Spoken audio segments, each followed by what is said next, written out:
Today, the Doomsday Clock moved to 85 seconds to midnight. That's the closest it's ever been since the clock was created back in 1947. It's a stark, symbolic measure of our proximity to self-destruction. Quick refresher, midnight represents global catastrophe. It's the hypothetical point of annihilation, a moment from which there is no return. The clock doesn't predict the future. It assesses the present, serving as a universal warning about the dangers we create and fail to control. But who decides where to set the hands? And what does this latest, unprecedented move truly signify? The responsibility for setting the Doomsday Clock lies with the Science and Security Board of the Bulletin of the Atomic Scientists. This group was founded in 1945 by scientists who had worked on the Manhattan Project. Haunted by their creation, they sought to warn the public and world leaders about the existential dangers of nuclear weapons. Today, the board is composed of globally recognized leaders in nuclear technology, climate science, international security, and disruptive technologies. Their decisions are not made lightly. They meet twice a year, engaging in rigorous, evidence-based deliberations. They analyze global events, review scientific data, and consult with a wide array of experts and their own board of sponsors, which includes numerous Nobel laureates. Their criteria have evolved over time. Initially focused solely on the threat of nuclear war, the clock's scope expanded to include other existential risks. Today, they evaluate a complex web of interconnected threats. The closer the seconds tick toward midnight, the higher the risk from things we create, like nuclear weapons, climate change, biological dangers, and now, disruptive technologies like artificial intelligence. The board considers not just the technologies themselves, but the geopolitical instability and the erosion of our information ecosystem that multiply their dangers. So why this year's shift? 4 seconds closer than 2025, pushing us from 89 to 85 seconds to midnight. The scientists behind the clock point to a confluence of failures across 3 big buckets of risk. First, escalating nuclear tensions. The New START Treaty, the last major cap on U.S. and Russian long-range strategic nuclear arsenals, is set to expire soon. This treaty limits the number of deployed warheads and their delivery systems, and crucially, it provides for mutual inspections to verify compliance. But there's no clear path to a renewed deal. Inspections were already suspended in 2023, effectively blinding each side to the other's activities. Without a replacement treaty, the world could enter its first-ever period in over 50 years with no limits on the arsenals of the 2 largest nuclear powers. This isn't just about the US and Russia. China is rapidly expanding its nuclear arsenal, and other regional flashpoints, from the Middle East to South Asia, continue to simmer. The guardrails of the Cold War are gone, and while there's been talk of restarting arms talks, time is tight. The second driver is our warming planet. The data is unequivocal. We're still seeing record heat year after year. The past decade was the hottest ever recorded. This isn't an abstract future problem, it's manifesting now as extreme weather, devastating communities with unprecedented floods, droughts, and storms. Despite international agreements, global efforts are falling short. There's been slow progress on phasing out fossil fuel emissions, and investment in adaptation remains a fraction of what's needed. The science is clear. Every year of delay locks in more risk, pushing us closer to irreversible tipping points in the Earth's climate system. Third, the persistent danger of biological threats.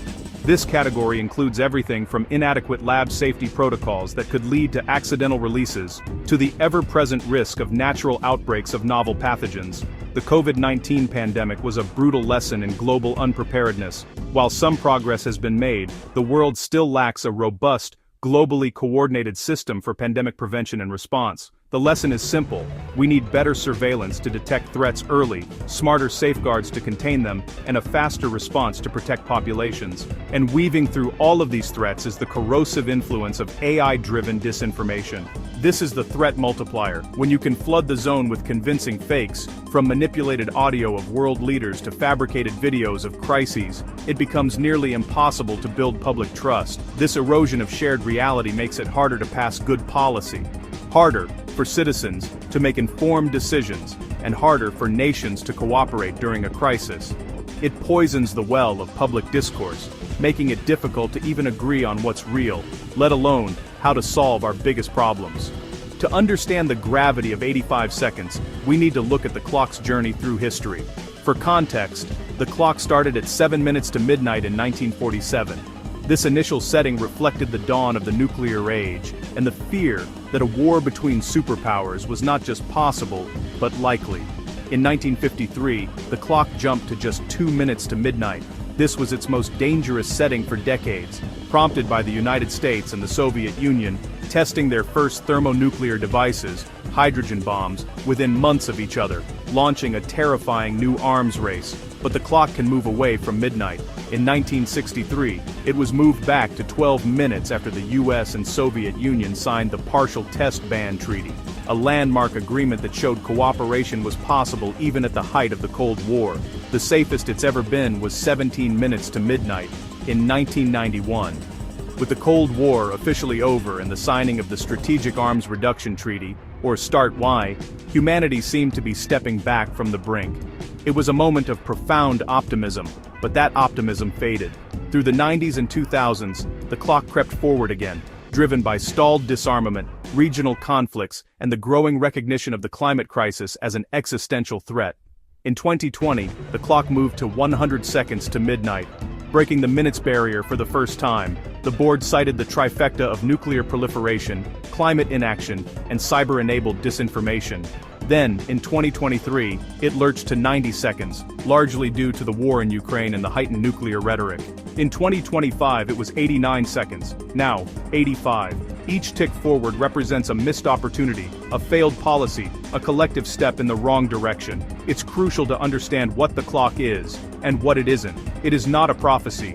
It is not a crystal ball, predicting a specific date for doomsday. It is a symbol, a powerful piece of risk communication designed to focus our minds. It's a diagnosis of the world's health, not a death certificate. The bulletin's message is blunt: we haven't moved fast enough, and every second counts.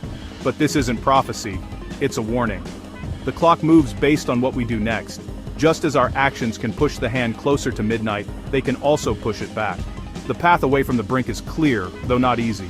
To address the nuclear threat, world leaders must revive nuclear talks. They must commit to extending or replacing arms control treaties like New START and extend verification measures to rebuild trust and transparency. To combat climate change, we must accelerate the transition away from fossil fuels. This means we have to cut emissions drastically and scale clean energy infrastructure like wind and solar at an unprecedented rate, while also investing in adaptation for the changes already underway. For biosecurity, nations must strengthen global surveillance systems, enforce stringent lab safety standards, and invest in the rapid development and equitable distribution of diagnostics and vaccines. And to fight the infodemic, we need a multi-pronged approach, developing technologies that can identify manipulated content, promoting media literacy education, and holding platforms accountable for the spread of harmful disinformation. The doomsday clock stands at 85 seconds to midnight.